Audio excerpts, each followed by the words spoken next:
Muy buenas tardes. Un saludo especial en nombre de la doctora Gloria Estela López Jaramillo, presidente del Consejo Superior de la Judicatura, y de los demás magistrados que integran la corporación. Bienvenidos a esta conferencia virtual denominada Conciliación en Derecho, aspectos controversiales en torno a sus efectos jurídicos y que hace parte del ciclo de capacitación en mecanismos alternativos de solución de conflictos.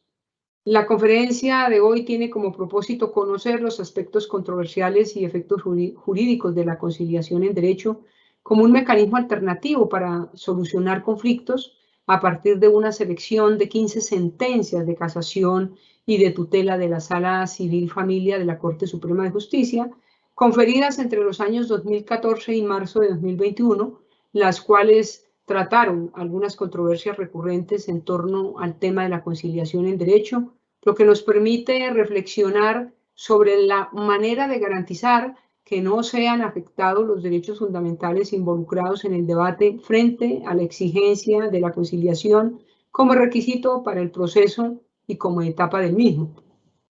Los casos planteados y las soluciones ofrecidas por la Alta Corte permiten visualizar la tensión real de derechos a la que el juez se ve enfrentado en la consecución de un objetivo tan loable como es el de fomentar un mecanismo de solución alternativa de conflictos, en este caso la conciliación. De allí se logra extraer los preceptos normativos reguladores de las figuras en tensión, con lo cual se facilita la tarea judicial de dirimir la confrontación y desde luego prevenir la ocurrencia de la eventual afectación de derechos fundamentales, incursión en nulidades e ineficacia de los actos sustanciales y procesales. En la conferencia de hoy tenemos el gusto de contar con la doctora Marta Cecilia Lema Villada, abogada de la Universidad de Medellín, especialista en Derecho Procesal, Probatorio y Procesal Civil. Ha sido juez promiscuo municipal, civil municipal, laboral y civil del circuito, magistrada auxiliar de la Sala Civil de la Corte Suprema de Justicia y actualmente se desempeña como magistrada de la Sala Civil del Tribunal Superior de Medellín. Como ustedes ven, nuestra invitada de hoy es una persona que ha recorrido todos los escaños que tienen que ver con el derecho civil y con esta figura tan importante para contribuir en la solución de controversias que se presentan a diario entre los ciudadanos. Doctora Marta Cecilia Lema Villada, es un gusto tenerla nuevamente con nosotros. Bienvenida, tiene el uso de la palabra. Muchas gracias, doctora Marilucero Novoa. Desde Medellín hago esta presentación y envío un saludo extensivo muy especial a la doctora Gloria Estela López Jaramillo, presidente del Consejo Superior de la Judicatura, y a todos los servidores y servidoras judiciales y demás personas que están conectadas con esta actividad virtual, y un agradecimiento también muy especial al equipo de la Escuela Judicial Rodrigo Lara Bonilla, que hace posible esta presentación. Voy a presentar un resumen de 15 sentencias, como dijo la doctora Marilucero, de la Corte Suprema de Justicia en casación y tutela, que nos muestran cuáles son los temas recurrentes que generan conflicto en materia de conciliación extrajudicial en derecho,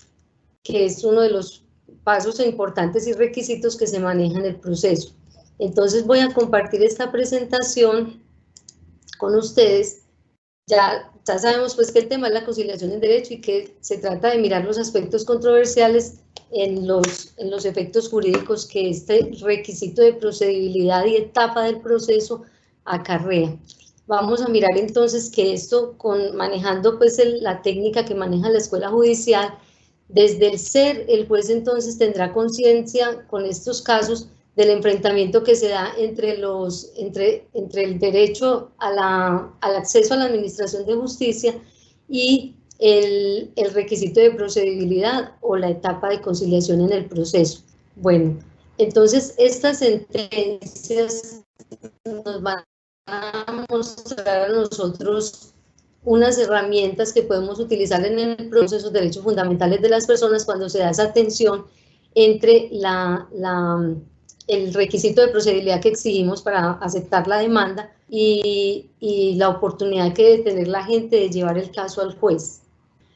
Vamos a mirar entonces, yo me voy a concentrar en 4 temas en los que repartí estas 15 sentencias, pues fui muy ambiciosa al meter 15 sentencias porque es bastante, pero las estoy distribuyendo en 4 temas que son pues puntuales y son los que recurrentemente se presentan en estas decisiones. Como ya dijimos, unas son de casación y otras son de tutela. En un primer grupo tenemos el tema de la conciliación extrajudicial como requisito previo al proceso y el derecho de acceso a la administración de justicia. Este es un tema que genera bastantes acciones de tutela. Como podemos ver, aquí tengo 3, como yo hice una selección desde 2014 en adelante, pues encontré 3 muy representativas por los temas que aborda cada una de estas sentencias y una sentencia de casación. Luego, en un segundo punto, vamos a trabajar el requisito de procedibilidad y la petición de medidas cautelares. Recordemos que cuando se va a formular la demanda,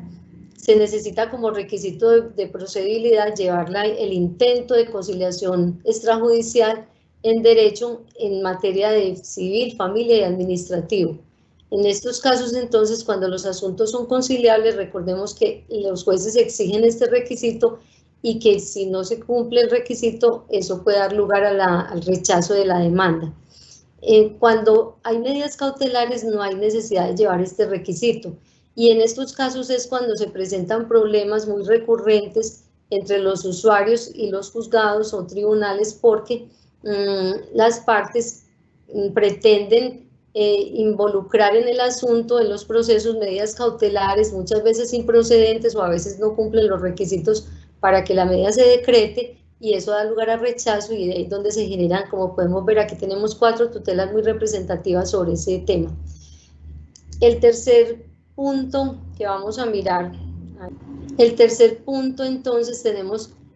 es relacionado con la interrupción y el término de prescripción que se genera a partir de la solicitud de la audiencia de conciliación extrajudicial. Este punto también genera controversia porque las partes han apelado a esta figura de la suspensión e interrupción de término de prescripción cuando hacen la solicitud de conciliación judicial para aprovecharse a veces de los términos que se les han vencido para presentar los procesos y por eso vamos a mirar en una sentencia de casación, en una sentencia de tutela, cuál es el manejo que le ha dado la Corte a este tema. Y en un cuarto aspecto tenemos la conciliación judicial o extrajudicial como un acto jurídico que debe cumplir unos requisitos puntuales para poder que sea eficaz y esto es muy importante porque toca no solo con la labor de los conciliadores extrajudiciales en derecho, sino además con la etapa que agota el juez dentro del proceso. Entonces, en estas 15 sentencias vamos a manejar estos 4 aspectos que son los que aglomeran esas sentencias y podemos tomarlas como puntos comunes y convergentes en estas controversias que se han suscitado. En cada una de estas sentencias yo lo que hice fue mirar cuál es el problema que se plantea en ellas y cómo, voy a mostrar cómo pues lo trabajé, primero manejo el problema, luego manejo la regla para la solución, es decir, los conceptos de derecho que la Corte empleó para tomar la decisión y luego pasamos a la respuesta de la Corte. Esto es un manejo que hice en cada una de las sentencias, de las 15 que les propongo que trabajemos.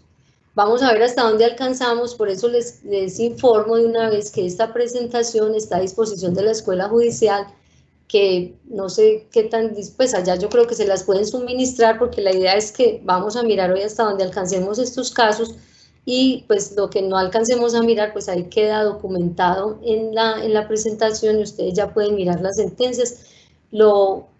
que pienso yo que vale de este trabajo que yo he hecho es que en cada sentencia se trabajó esos 3 aspectos que les dije: problema, reglas para la solución y respuesta de la Corte. Y como vimos, están aglomeradas por los 4 temas que queremos manejar. El primer tema me parece que es fundamental porque es muy común y se ha generado mucha controversia en estos aspectos de cuándo el requisito de conciliación extrajudicial es en verdad una exigencia justificada o cuando está atentando contra el derecho de acceso a la administración de justicia. En un primer punto tenemos entonces la sentencia SC 5512 de 2017, que habla sobre la conciliación prejudicial, específicamente del acceso a la administración de justicia, en un caso que se presentó en Barranquilla, en que la parte después de que presenta la demanda y después de que ya se da la solución, presenta un recurso, presenta el recurso alegando que no, como este es un asunto de casación, presentando el cargo de que en el caso no se satisfizo el requisito de conciliación prejudicial porque no se citó, este es un caso donde no se citó a la parte que está cuestionando el proceso, y luego de todo el recorrido que tiene el proceso y de que hay una sentencia de segunda instancia, la parte ya propone una nulidad por falta de jurisdicción y por no haberse agotado ese requisito, y la Corte en este caso no casó porque hizo el análisis de que esa conciliación prejudicial, en esa conciliación sí fue llamada la persona, la que está alegando que no la llamaron, y que además el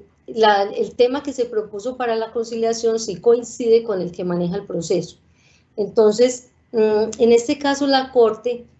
toca el tema de que la conciliación prejudicial no es un requisito que marca la competencia o la jurisdicción, porque la jurisdicción de todas maneras la tenemos los jueces, solo que las partes han entendido que el requisito de prejudicialidad es el que marca la jurisdicción en casos como este, lo que no es así. En este caso en concreto, un agente marítimo, o sea, el caso es de la reclamación de responsabilidad solidaria de un agente marítimo en la reparación de un barco. Hicieron un acuerdo de conciliación en el que se acordó pagar el excedente de la reparación que no se había pagado. Este es un caso de entidades inclusive de comercializadores internacionales, y luego de que ya está hecha la conciliación es que vienen y se presenta la ejecución para el pago de esto, es que vienen con la causal de casación alegando que no había jurisdicción, en este caso el juez, para resolver. En este caso la Corte es muy clara, vamos a mirar las reglas que tomó la Corte para resolver este caso. Está citando dos sentencias de casas de tutela, perdón, una, la de 9 de abril de 2011, en el expediente 014201, que fue reiterada en otro proceso, en otra sentencia de tutela, el 8 de noviembre de 2012. Y ahí la Corte señala que la supuesta falta de requisito de procedibilidad de la audiencia de conciliación no genera una causal de nulidad que afecta a la actuación, como tampoco marca la atribución de jurisdicción del juez. Es decir, el juez de todas maneras adquiere la jurisdicción con el hecho de admisión de la demanda, y si no se agotó el requisito, en este caso en concreto sí se agotó, y la Corte pues analiza cómo el requisito se agotó, y el punto por el que se llamó a la parte para conciliar sí estuvo incluido en la solicitud de conciliación prejudicial que se hizo. En este caso la Corte encontró que sí, pero llegó a decir la Corte que si en gracia de discusión ese requisito no se hubiera agotado, de todas maneras sí había jurisdicción de los jueces, porque ese requisito confrontado con el derecho de acceso a la administración de justicia no puede llegar al punto de negarle el acceso a las personas. En este caso también entonces la Corte dijo que no era dable tampoco para el juez dar por acreditada la defensa previa que se había presentado en este caso, que fue la de falta de agotamiento del requisito de procedibilidad, que se presentó como una excepción previa, porque a pesar de que la excepción de inepta demanda sí está contemplada en el artículo 97 del Código del Código de Procedimiento Civil en este caso, porque es un caso que se regía por ese código, que a pesar de que sí está esa causal, de todas maneras, esa no es una causal que impida la viabilidad del proceso. Entonces miremos cómo en este caso específico, la causa no se presentó en realidad. La Corte dice sí hubo la conciliación prejudicial y sí hubo la citación y sí se trató el tema. Pero en todo caso, si lo hubiera, tampoco hubiera impedido la jurisdicción, ese aspecto de la jurisdicción, ni tampoco hubiera constituido una excepción previa que diera lugar a una anulación del proceso. En una segunda sentencia donde la Corte también confronta el acceso a la administración de justicia y el requisito de procedibilidad, es en un reivindicatorio que se trata en la sentencia STC 4030 de 2018. En este caso, el problema que se plantea es si el requisito de procedibilidad de la conciliación prejudicial es exigible en los procesos de nulidad de actas de asamblea. Y aquí lo que la Corte encuentra es que no se necesita el requisito de procedibilidad en actas de asamblea, porque es que lo que se está atacando aquí es la nulidad de los actos, y en este caso la nulidad de los actos es una cosa que no puede ser conciliable entre las partes. Entonces, para que el requisito de procedibilidad pueda ser exigible, se tiene que verificar que el asunto de que se trata sea conciliable, y en los casos de actas de asamblea eso no es conciliable. En este caso, entonces, la Corte tuteló porque se le negó el acceso a la administración de justicia a la parte a la que se le exigió el requisito y no lo satisfizo. En este caso, entonces, la Corte responde y le dio, con esto confirmó al tribunal, cuando el tribunal dijo que no cabía duda que ese requisito solamente era exigible en los casos en que la materia de que se tratara fuera conciliable o donde,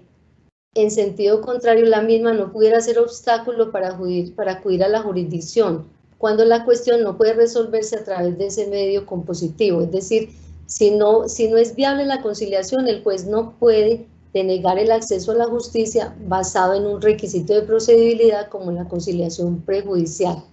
ya sea que se trate en este caso de sociedades comerciales o de sociedades privadas. En estos casos que se atacan los actos de asamblea, no se puede exigir la conciliación prejudicial. Bueno, en otra sentencia, que es la 1102 de 2020, es un caso de alimentos de niños, donde un comisario de familia, este caso me parece muy interesante porque cuando yo fui juez de familia,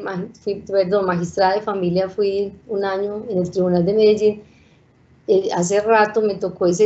como en el 2010, vi esos casos y me parece que esta sentencia tan reciente de 2020, el problema todavía sigue, y es que a los comisarios de familia se les dio la atribución de adelantar las conciliaciones en alimentos, y se les dijo que cuando no se lograra la conciliación, entonces el comisario fijaría unos alimentos provisionales. Luego ya las partes acuden al juez para presentar la demanda de alimentos, de modo pues que queden fijados en definitiva. Pero resulta que hay hay comisarios de familia que no hacen esa fijación provisional de alimentos, y cuando la parte va al juez de familia, el juez se niega a conocer el proceso, se lo devuelve al comisario para que el comisario fije los alimentos. El comisario le dice al juez que no puede denegar el acceso a la administración de justicia del alimentario simplemente por exigir un requisito, por exigir un requisito que en este caso ya se satisfizo porque ya se intentó la conciliación. La Corte en este caso tuteló, el Tribunal Superior de Medellín, la Sala de Familia, tuteló en este caso. Esto fue un caso acá de Medellín, donde la juez de familia devolvió al comisario el asunto para que fijara los alimentos, el comisario se lo devolvió al juez y después el procurador y la parte pusieron la tutela y el tribunal la concedió, y luego la Corte confirmó en sede de impugnación, porque según dice la Corte, y aquí vamos a mirar entonces las reglas que utilizó, Dice que los alimentos son un derecho fundamental de los niños, que el Código de la Infancia y la Adolescencia privilegia inclusive los embargos por alimentos. Entonces el juez no puede hacer esas exigencias cuando de todas maneras el requisito fue agotado. En este caso, por ejemplo, decimos entonces que el requisito de procedibilidad de conciliación, aunque haya resultado fallido, resultado fallido el intento, sirve como requisito para acceder al proceso. Yo creo pues que ese es un caso bastante, muy expreso pues, respecto a la denegación de acceso a la justicia por la exigencia del requisito. En este caso entonces la Corte dijo que la funcionaria atacada desconoció las reglas y principios de la Ley 1098 de 2006 en materia de fijación de alimentos de los niños y niñas, que establece un grupo de personas que son competentes para conocer de esas conciliaciones y de todas maneras da la facultad al juez de familia de conocer luego del proceso de alimentos. Ese primer aspecto entonces nos releva a nosotros la importancia del requisito, pues de que el requisito de prejudicial se exija con rigor. Vamos a ver que, esperen que acá me faltó un caso, creo que es este. Este es un caso bien interesante donde a pesar de que la parte lleva el requisito, está en la sentencia de tutela STC 2766 de 2017. Resulta que en este caso la parte lleva al juez el requisito de procedibilidad, es decir, el intento de audiencia de conciliación, y lleva pues el acta donde consta que no se hizo la citación, pero no se logró la conciliación, pero el juez inadmite la demanda y le dice a la parte que les lleve la citación que se hizo a la parte, con el fin de verificar que efectivamente se hizo y que sí fue sobre los aspectos que se pretendía conciliar. En este caso, la parte no llevó eso porque el centro de conciliación únicamente les pidió el acta de constancia de no conciliación y de que se había hecho la citación. El juez rechazó la demanda y en sede de tutela, el tribunal tuteló y la Corte confirma en sede de impugnación diciendo que efectivamente el documento que había llevado la parte es suficiente para acreditar que se agotó el requisito de conciliación. Es decir, que en estos casos lo que el juez tiene que tener una mirada amplia para ponderar entre el derecho de acceso y no hacer exigencias que van más allá de lo que la ley exige, porque lo que se exige es un agotamiento previo y ya ahondar en todos esos requisitos lo que termina es por afectar el derecho de acceso a la administración de justicia, a sabiendas de que dentro del proceso de todas maneras también hay una etapa de conciliación que se debe agotar. Vamos a avanzar entonces para ya lo que tiene que ver con el segundo tema, que es cuando el requisito de conciliación prejudicial se obvia por el hecho de la solicitud de medidas cautelares. Entonces tenemos que en la sentencia STC, es decir, de tutela, la 2105 de 2021, o sea, una sentencia muy reciente, se pidió una nulidad relativa de un contrato de compra-venta en el que se pidió la inscripción de la demanda sobre unos bienes de la parte demandada. En este caso, la parte demandante no pagó la caución que el juez fijó para ese efecto, es decir, para poder decretar la medida, y a raíz de eso entonces el juez rechazó la demanda. Luego la parte formula acción de tutela frente a esa situación. Aquí pues de todas maneras la parte agotó el requisito de procedibilidad de la tutela en cuanto a la subsidiariedad, porque agotó el recurso de apelación ante el tribunal. El tribunal también negó diciendo que no se podía, pues que sí tenía que prestar la caución y no se podía obviar el requisito. El rechazo estuvo bien hecho por el juez. y en sede de impugnación en sede de tutela, la Corte negó, porque acá la tutela estuvo dirigida contra el juez de circuito y el juez y el Tribunal Superior. En este caso, entonces, la Corte dijo que era procedente porque el requisito de procedibilidad no se podía obviar en este caso mediante solamente con la solicitud de la conciliación, perdón, de la medida cautelar. Había que cumplir y había que mirar también que la medida fuera efectiva y procedente en el caso en el que se está solicitando la medida. En este caso, entonces, la Corte invoca el artículo 38 que establece el requisito de procedibilidad en los asuntos civiles. Este artículo 38 está vertido del artículo 621 del Código General del Proceso, que estableció, pues modificó específicamente en el 621 del Código General del Proceso, se especificó el artículo 38 del requisito de procedibilidad, se hizo la modificación diciendo que si la materia de que se trataba era conciliable, recordemos que el Código General es muy posterior a la Ley 640 del 2001, entonces lo que hace es introducir esta norma en el Código General del Proceso y dice que se debe agotar el requisito de procedibilidad de conciliación prejudicial, y lo dice que lo anterior sin perjuicio de lo establecido en el parágrafo primero del artículo 590, y el artículo 590 a lo que hace alusión es a las medidas cautelares en procesos declarativos. Establece varias clases de medidas que se pueden solicitar en este tipo de procesos, y también estableció inclusive unas medidas cautelares que las hemos conocido como innominadas, pero no obstante que se llamen innominadas, pues de todas maneras eso tiene un tratamiento jurídico, y no toda medida cautelar que la parte solicita es procedente y sirve para obviar el requisito de conciliación prejudicial. La Corte entonces en este caso dijo que el tribunal tenía razón cuando advirtió que las medidas cautelares tenían que tener un tamiz mínimo de razonabilidad y de procedibilidad, y que se debían cumplir los requisitos para ejercer esas medidas. Porque, ¿qué está defendiendo la Corte en este caso? La Corte y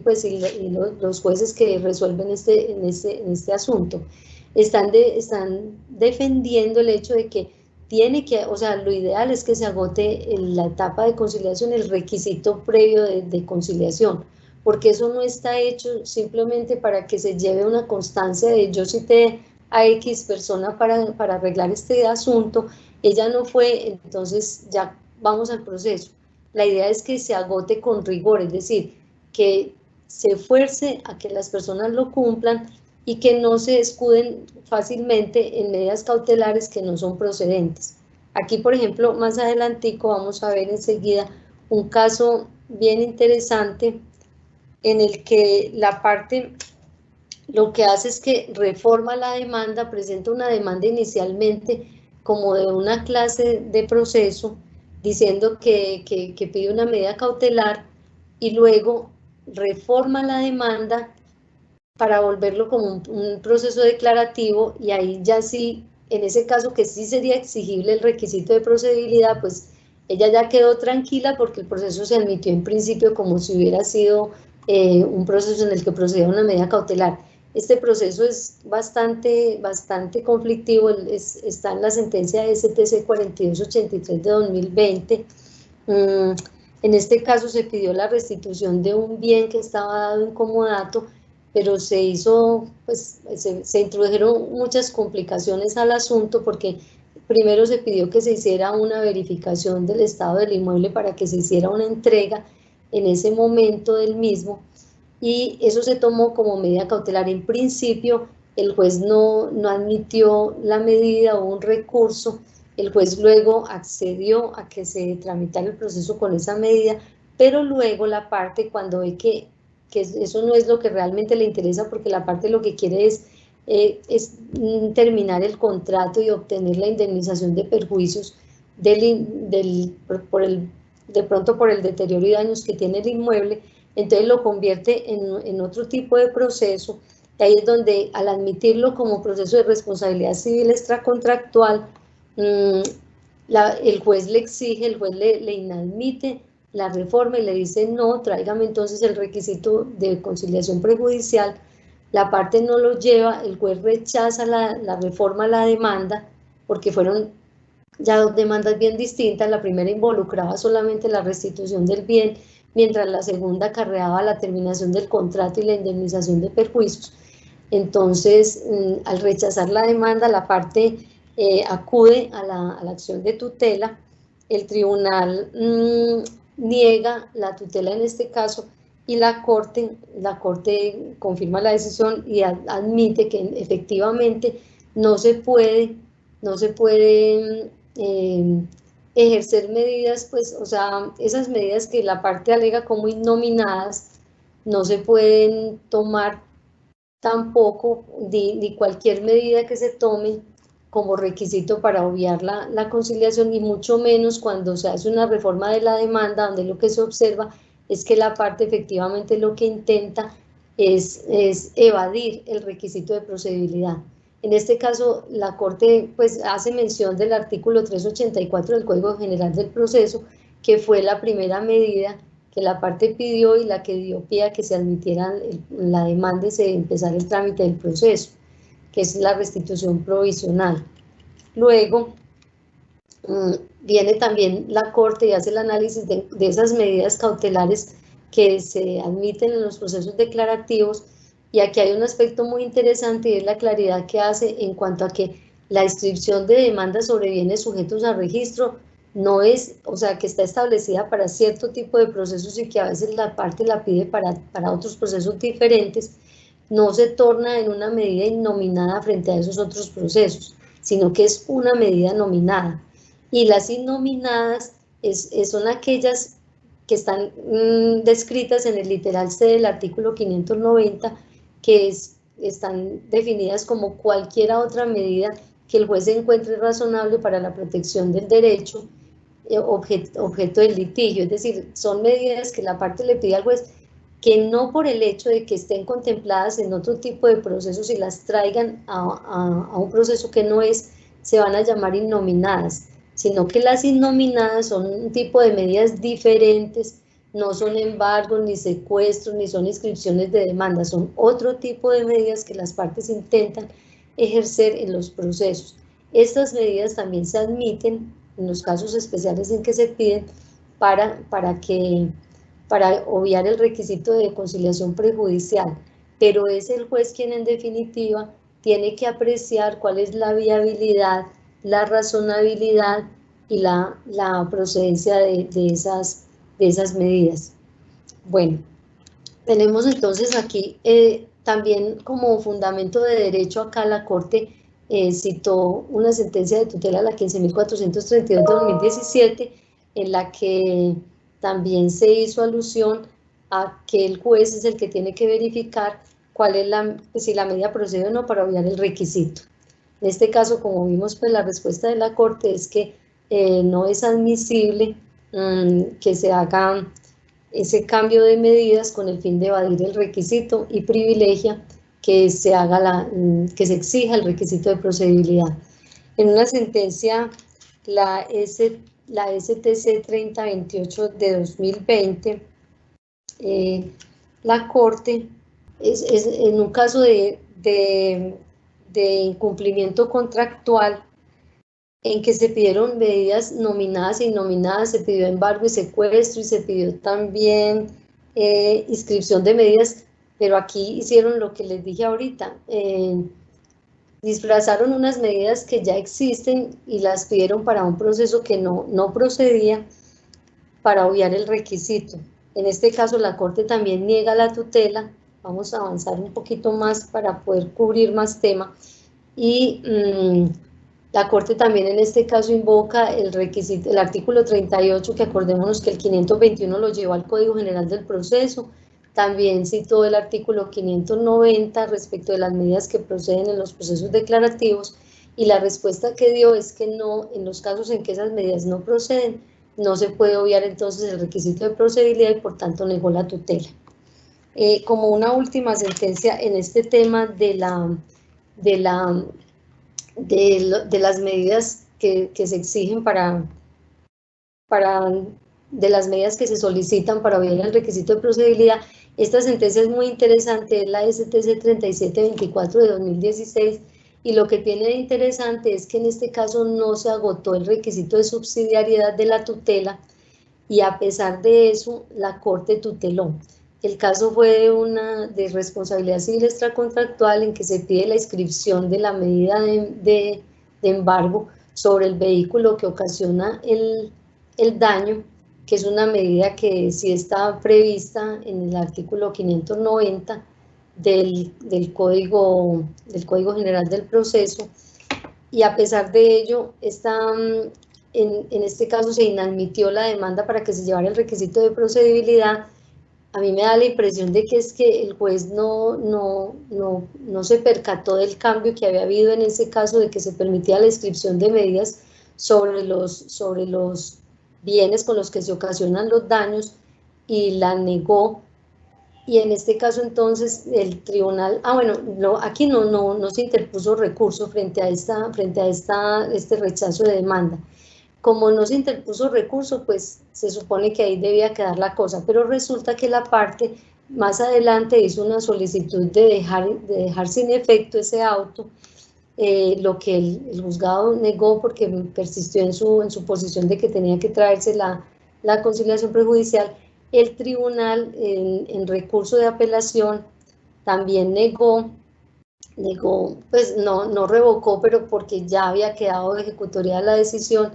El tribunal entonces negó el recurso, pero la Corte, cuando tuvo este caso en sus manos, analizó que, que era la exigencia, lo que estaba era denegando el acceso a la justicia por una causa que no procedía, como era en este caso la exigencia del requisito de procedibilidad, sabiendo de que se había pedido una medida que era procedente. Pues aquí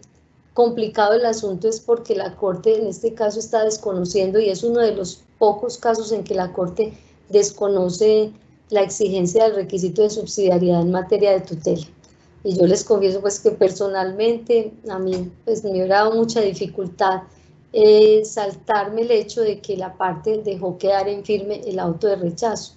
sobre todo porque en estos casos de procesos declarativos, pues la parte de todas maneras puede volver a acudir a la jurisdicción. Falta ver también, como acá no contamos con los procesos pues con la demanda y el proceso ordinario que se estaba tramitando, pues no sabemos si era que de pronto había caducado el derecho, y ya el asunto sí se percibe como muy grave, unas consecuencias ya muy trascendentales, y tal vez en eso de pronto la Corte estiró por eso el requisito y no lo exigió el de subsidiariedad. Bueno, en el tercer punto que vamos a manejar, que es en el de la prescripción de la conciliación extrajudicial,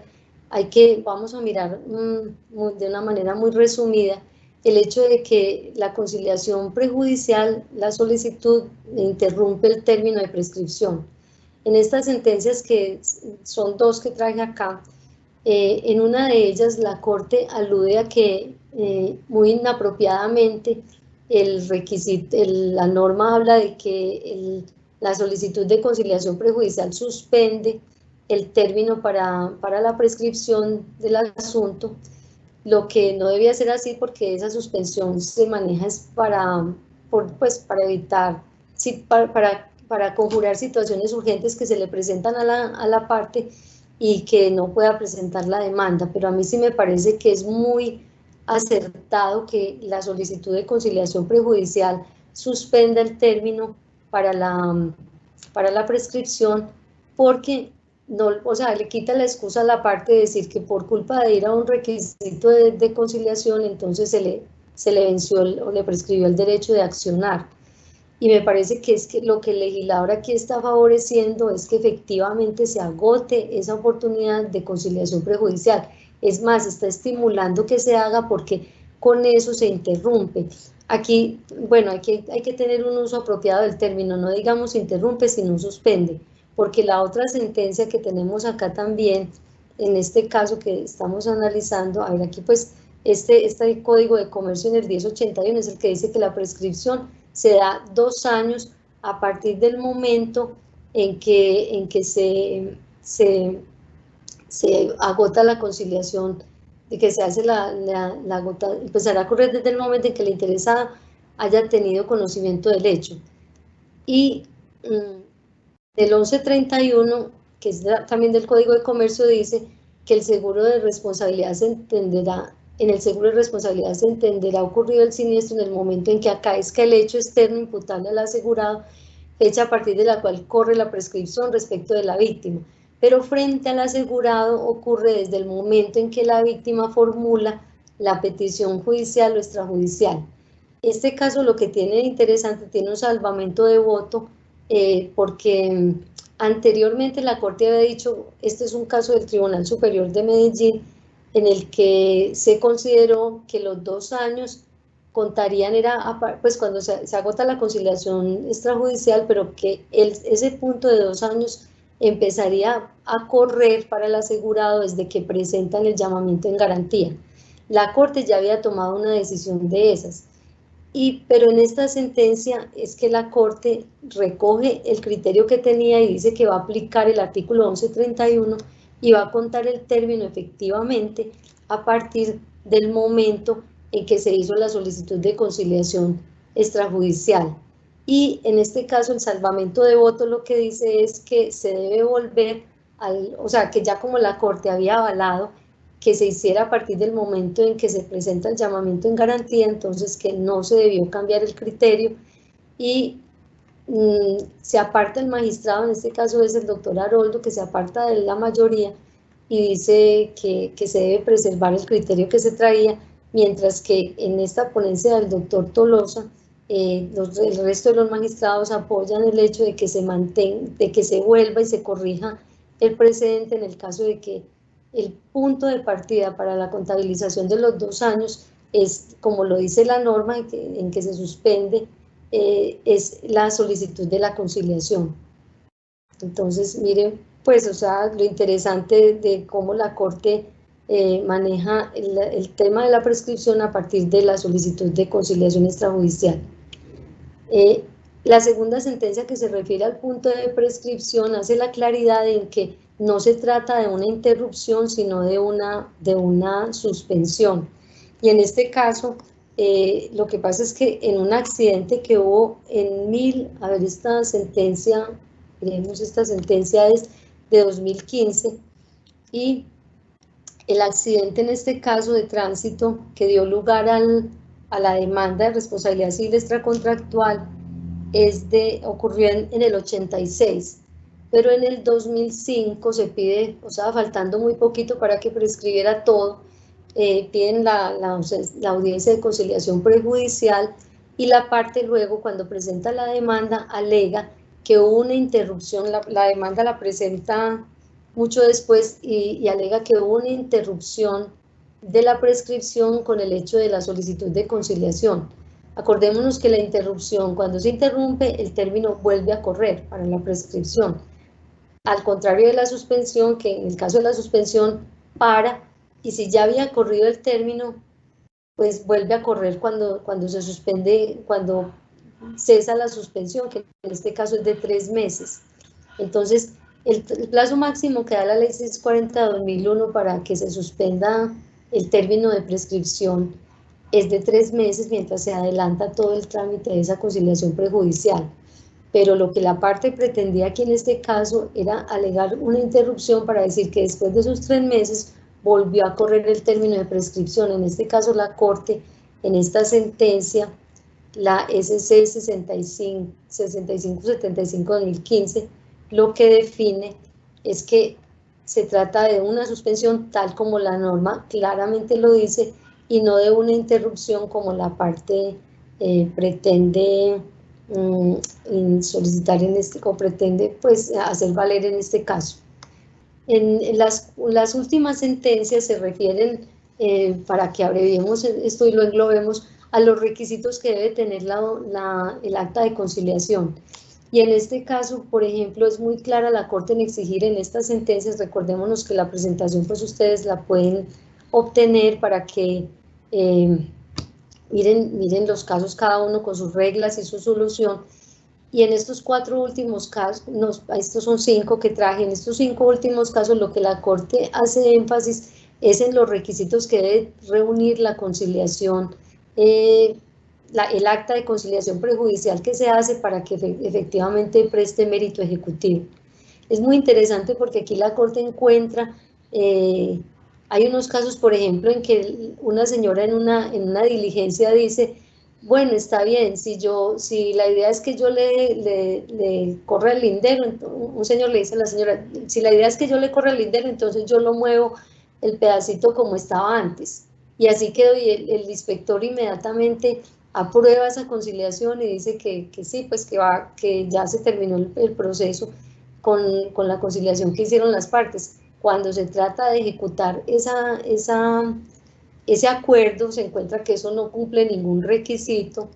que no es una obligación clara, expresa, exigible, y aquí cobra vigencia lo que yo decía en la charla que di la vez pasada sobre los requisitos del acta de conciliación, en el sentido de que se tiene que responder el mayor número de preguntas para que la obligación quede precisa y pueda ser exigible. Entonces, en estos 5 casos que vamos a mirar, pues vamos a pasar esto rapidito para que podamos mirar las normas que le sirven de base a la Corte para resolver el caso. Ella está haciendo alusión a sentencias que ella misma ha proferido en las que define cuáles son esos requisitos para que la conciliación preste mérito ejecutivo. También dice que tiene que ser lo más claro posible el acuerdo, que si está sometido a condición tiene que estar especificado cuál es la conciliación. Inclusive en una sentencia de casación,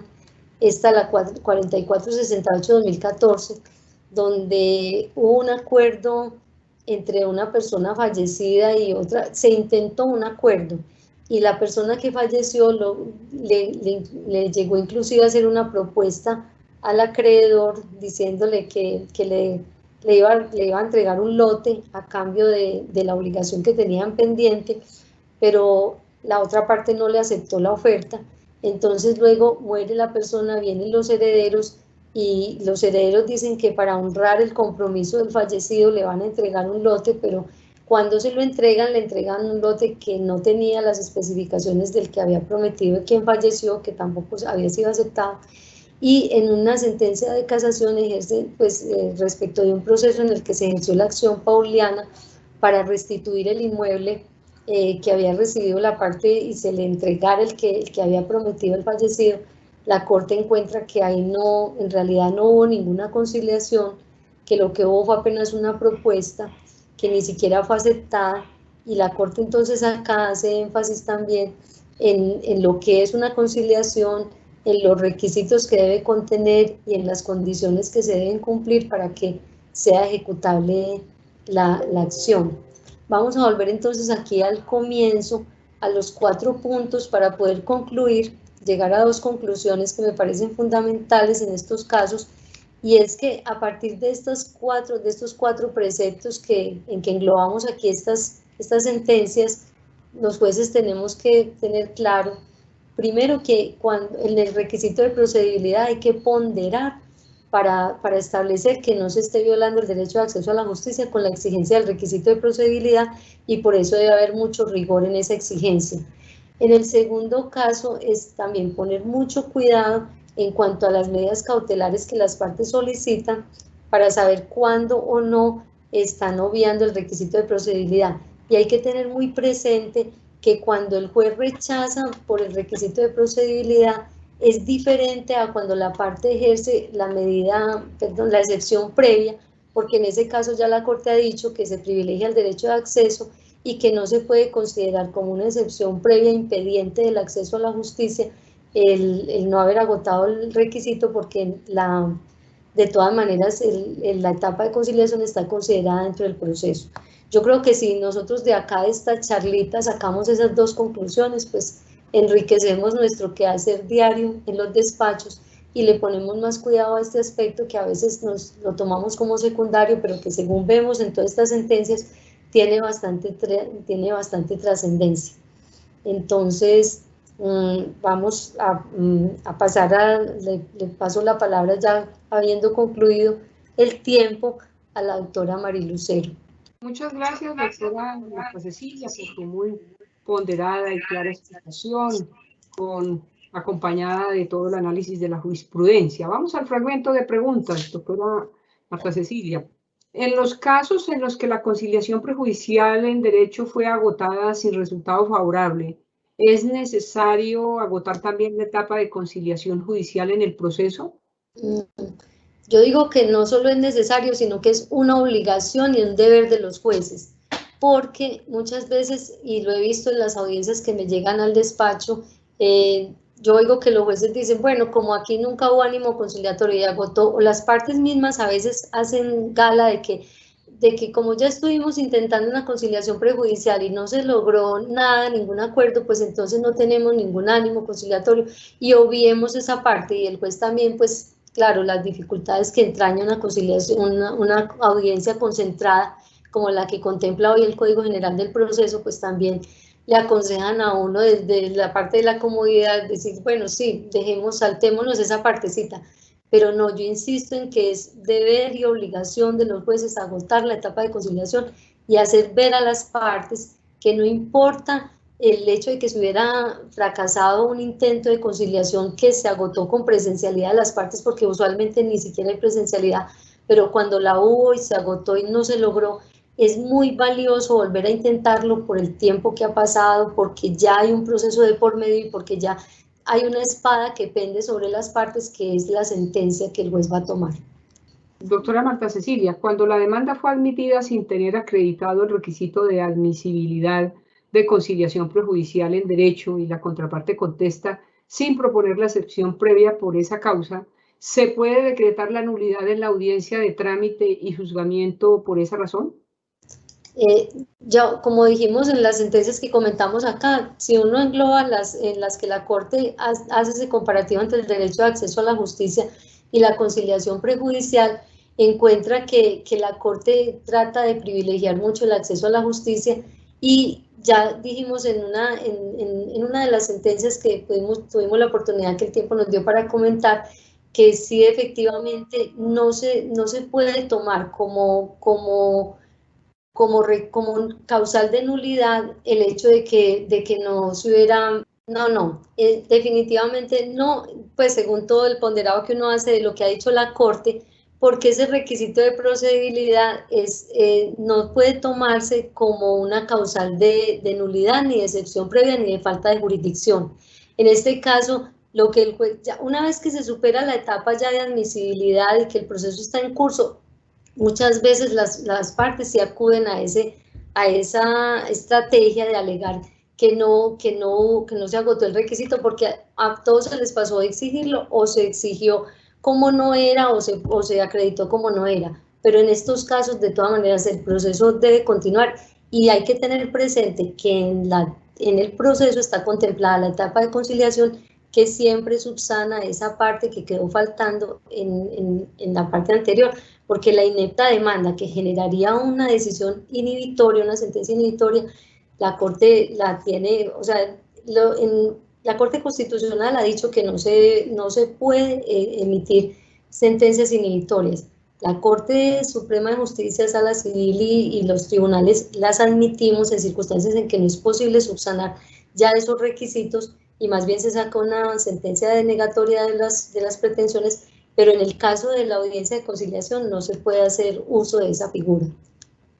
Doctora Marta Cecilia, si una de las partes o ambas expresan que no tienen ánimo conciliatorio, ¿se puede prescindir de la etapa de conciliación en el proceso? Pues de hecho, eso sí pasa bastante, que de una vez las partes entran a la audiencia diciendo, pues de una vez le decimos, señor juez, que no tenemos ningún ánimo conciliatorio. Y lo que el juez debe hacer es siempre decirles, no podemos, porque por obligación legal tenemos que agotar esta etapa. Y hay una obligación también de proponer fórmulas de arreglo. En el caso en que las partes dicen, no tengo fórmulas que proponer, porque tampoco el juez las puede obligar, el juez no puede tampoco es la persona que afecta el consentimiento en una conciliación, porque la conciliación es un negocio y se tiene que, en las sentencias al final que no logramos ver mucho, pero ahí también hay varias que hablan sobre que la forma de atacar la conciliación cuando no surte efectos o cuando la parte no la quiere cumplir es mediante las acciones frente al negocio jurídico respecto de los requisitos que el negocio jurídico exige, como el consentimiento, como la capacidad de las partes y todo lo que involucra un negocio jurídico. Entonces, el juez de todas maneras, aunque las partes digan no tenemos ánimo, debe hacer esa etapa de sensibilización y debe tener por lo menos una fórmula para presentar en la audiencia. Esa parte que manejan los jueces cuando dicen como no hay ánimo conciliatorio, entonces el juzgado no se va a desgastar o no está en la obligación de presentar fórmulas, pienso que no se ajusta a lo que es la etapa de conciliación como una de las etapas de acercamiento que se tiene que hacer en el proceso. Hay un juez de Bogotá que hace un ejercicio muy interesante y es que él, cuando cita la audiencia de conciliación, le dice a las partes que se crucen entre ellas y que le solicita llevar constancia a la audiencia de las propuestas que se cruzaron entre ambas antes de la audiencia. Y eso me cuenta él que le ha surtido muchos efectos y que además enriquece mucho la audiencia, la etapa de conciliación, porque llegan las partes ya con unas fórmulas de arreglo en la cabeza. Entonces, esa labor que el juez tiene que hacer para lograr que se extraigan esas propuestas es lo que el juez no debe obviar en una audiencia concentrada, por más que la presión del tiempo sea mucha, de que hay que sacar sentencia, practicar pruebas y hacer todo. Yo les he dicho, por favor, en aras de agotar una conciliación, no lo piensen dos veces en suspender una audiencia si las partes lo piden, si hay una posibilidad de arreglo, porque siempre la conciliación va a ser un factor muy alto de descongestión frente a lo que es una sentencia que va y carga a los juzgados de ejecución que ya no pueden con más carga. Nuestro agradecimiento especial a la doctora Marta Cecilia Lema Villada por su clara, precisa y ponderada explicación sobre la importancia de la conciliación como una herramienta para que las partes puedan encontrar una solución efectiva a sus controversias por medio de un acuerdo que cumpla con sus expectativas, honrado por las mismas partes y que ayude a restaurar la relación. Además de ser una alternativa de varios mecanismos, entre ellos la vía judicial, pues sabemos que esta conciliación brinda una solución más pronta, efectiva y autogestionada por las partes. Agradecimiento especial a los servidores y servidoras judiciales y a todas las personas que se han interesado en esta conferencia virtual. Y a propósito del tema de hoy, tan claramente explicado por nuestra invitada, nos despedimos con una frase del mediador de conflictos africano, Hisquias Assefa. El trabajo de mediación y reconciliación se trata de una búsqueda profunda de justicia y transformación social. Muchas gracias. Feliz tarde para todos y para todas.